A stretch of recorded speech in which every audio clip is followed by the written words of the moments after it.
今日無論過成點，都記得要多謝自己。我哋好舒服咁挨喺度，將身體放鬆，慢慢呼吸。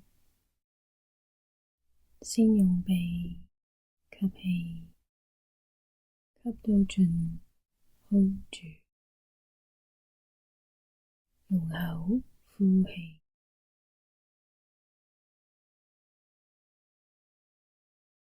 再吸氣，呼氣，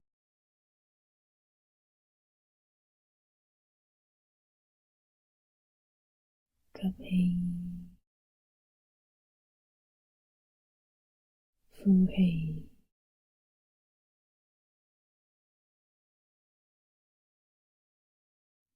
而家諗下身邊有冇啲人唔開心，又或者迷失咗。我哋透過呼吸嘅時間諗住呢個人，然後喺腦裏面送上祝福，希望佢平安快樂。我哋用鼻吸氣，呼氣，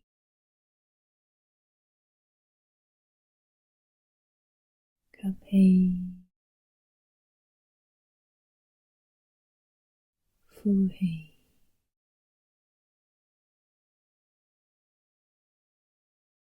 吸氣，呼氣。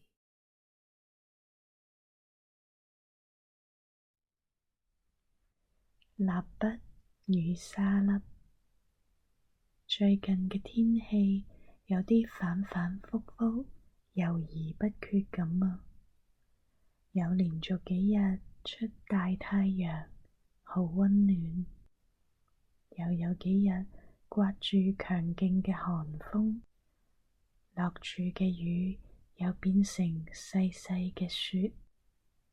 朝頭早起身嘅時候，我都唔確定係咪應該着厚襪同埋冷衫啊，定係應該着返 T 恤同埋涼鞋呢？今日我企咗一陣，望住晨光嘅變化，等住睇太陽升起嘅時候天空嘅顏色。一開始係一啲模糊嘅粉紅色同埋橙色。我想像喺遙遠嘅某個地方，有人用手指喺我哋嘅天空上面勾畫住懶洋洋嘅線條，就好似一個小朋友喺緩緩流動嘅河邊可能都會做嘅事。有人曾經同我講，喺水面上面畫嘅線，喺畫上去嗰一刻就已經消失㗎喇。如果用呢個概念去諗我自己嘅煩惱，可能好有用喎。將佢諗成係水面上面畫嘅線，而唔係刻喺石頭上面嘅痕。呢個方法一向都有用。我望住呢一刻嘅天空，線條模糊，慢慢淡去，直到消失喺暗淡嘅灰藍色大氣當中。仲未決定好咩？我對住天氣咁樣講，佢冇回答啊，至少喺呢一刻冇即刻回答。我諗，如果大自然之母仲未確定佢呢一日要做啲乜嘢，或者我都唔使知道。今日我就唔做計劃，而係跟住每一刻嘅直覺，睇下佢要帶我去邊度。我個肚開始嘰哩咕嚕啦，我決定下一個佢要帶我去嘅地方就係我個廚房。我喺廚房嘅餐台中央放咗一個好大嘅碗，裡面裝住西柚、一啲細嘅柑，同埋仲連住一啲薄薄嘅綠葉嘅溫州蜜柑。我最近好鍾意食新鮮嘅酸味啊，所以我買咗呢啲可愛嘅柑橘類水果。我拎起一個細嘅柑放近個鼻，聞起上嚟又甜又酸，好似可以令我更加清醒一啲喎。佢嘅皮我可以成個好完整咁樣搣落嚟，我一次搣一塊食，享受嗰一塊細細嘅柑喺我口裏面爆出嘅果汁。跟住我揀咗個西柚，西柚嘅皮係橙黃色，帶住一啲粉紅色嘅果粉。我用生果刀小心咁將西柚切成幾嚿，然後將一塊塊半月形嘅西柚切片放入碗裏面，灑咗一啲乾燥嘅薑粉同埋肉桂粉，又喺櫃桶裏面攞咗支匙羹，準備用嚟食西柚。我慢慢咁樣食，佢哋嘅口感好明亮啊，真係好好食。我想慢慢去品嚐每一啖水果。當我將個碗放返入去洗碗盤，洗埋手指上面最後一啲黏黏嘅感覺嘅時候，我注意到廚房裏面充滿咗水果嘅新鮮香味啊！呢個情景令我諗起以前有一日喺高中上科學堂嘅時候，老師坐喺課室前面嗰張台，安靜咁喺度搣個橙。我哋全部人都望住佢，唔知道其實而家開始咗上堂未嘅呢？定係佢淨係想將早餐食完咗先呢？我係坐喺課室側邊嗰啲位置㗎，我大聲咁樣講：呢啲味好好聞啊！老師對住我，畀咗我一個讚賞嘅微笑。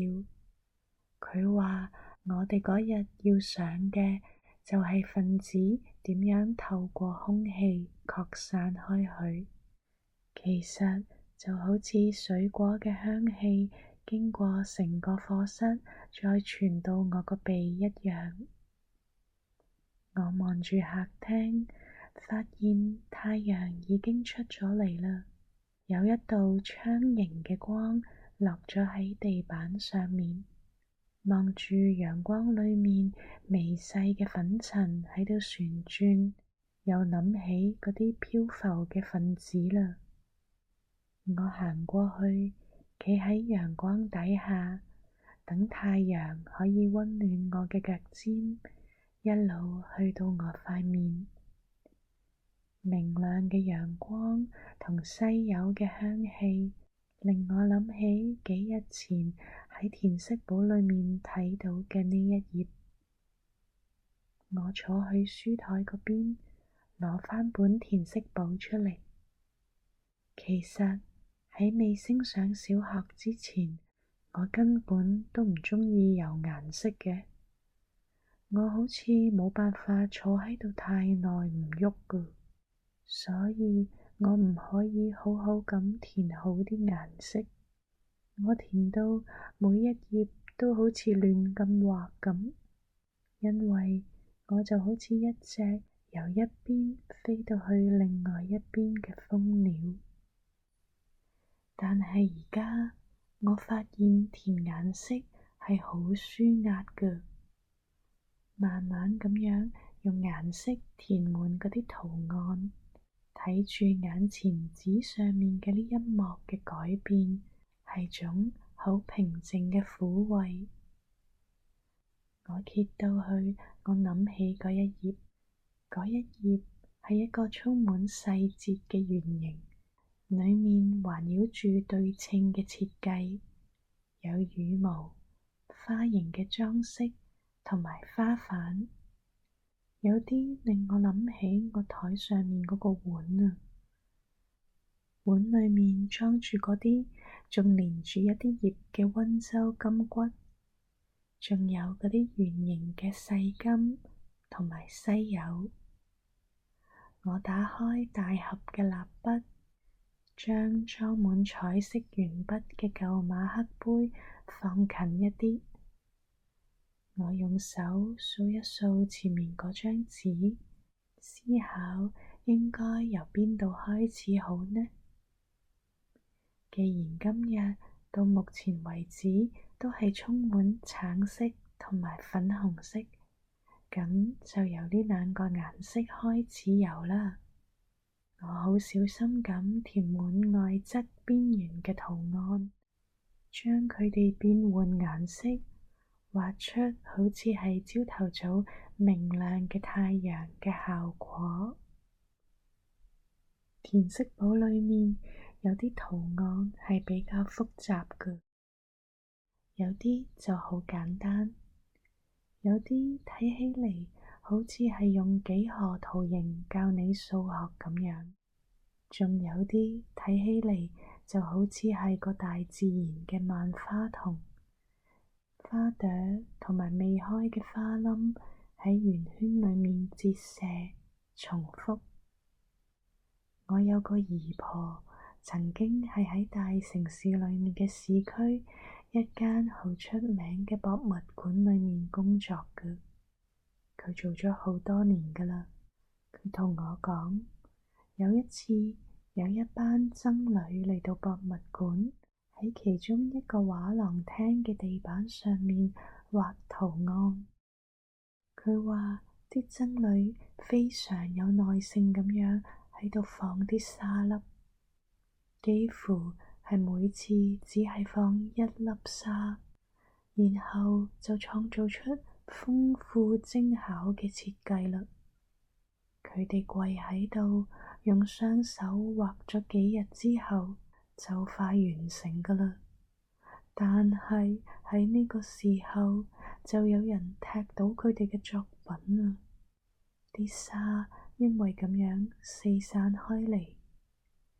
我姨婆轉頭望下嗰個負責指揮嘅僧侶，佢話個僧侶只係用咗少少嘅時間，真係好快。佢睇住佢塊面，即刻恢復返冷靜堅決嘅表情。好簡單咁樣話，我哋嘅圖案需要用多少少時間先可以完成啦。嗰一片照入嚟嘅陽光消失咗啦，遠處有一陣隆隆嘅雷聲，大自然之舞又改變心意啦。間屋突然間就暗咗落嚟。於是我就開盞燈，我揀咗新嘅顏色啊，藍色、紫色、灰色同埋黑色。我諗起嗰個僧侶同佢嘅順流而行，又諗到幾次望住自己嘅精心計劃被破壞。我又諗到水面上面畫嘅線，漂浮嘅分子同埋變換嘅天色，咁多樣嘢當中都有一個共性，就係關於喺變化之中保持住平靜同埋耐心。我再攞咗啲其他顏色嘅蠟筆，有深啡色、草綠色，喺度諗住，我就以大自然之舞為我嘅榜樣。佢雖然仲未下定決心，但係仍然一樣繼續喺度創造。祝你有個好夢。